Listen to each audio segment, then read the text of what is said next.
आज गुगलवर प्रत्येक प्रश्नाचं उत्तर आहे.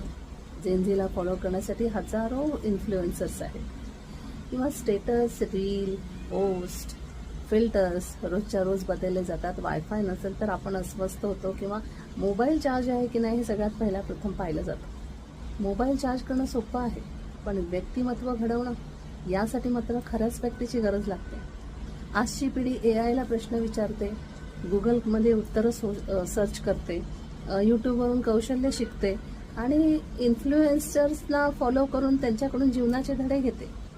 पण आपल्या खऱ्या आयुष्यामध्ये योग्य वेळी योग्य निर्णय घेणे किंवा आत्मविश्वास, संयम, विवेक, संस्कार, जीवनाला उपयोगी ठरण्याची मूल्य देण्यासाठी माहिती आणि स्क्रीन उपयोगी पडत नाही. मुळात ज्ञान आणि माहिती यामधला फरकच समजत नाही असं झालेलं आहे आजच्या पिढीला. माहिती सगळीकडे सहज उपलब्ध होते, स्क्रीनवर, इंटरनेटवर माहिती उपलब्ध होते, परंतु ज्ञान देणं, ही सगळी मूल्य शिकवणं, योग्य निर्णय घेणं, संयम, संस्कार, जीवन जगण्यासाठी आवश्यक असलेले अनुभव, ही अनुभवसिद्ध माणसंच देतात खरीखुरी.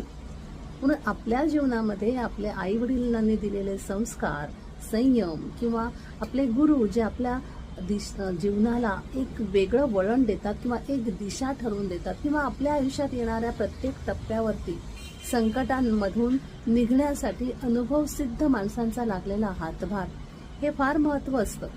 आणि माझ्याही आयुष्यामध्ये अशा सगळ्या व्यक्तींना ज्यांनी माझं आयुष्य समृद्ध करायला मदत केलेली आहे, अशा प्रत्येक व्यक्तीला मी देखील थँक्यू म्हणते. मला विश नाही करायचं आहे, मला त्यांना थँक्यू म्हणायचं आहे.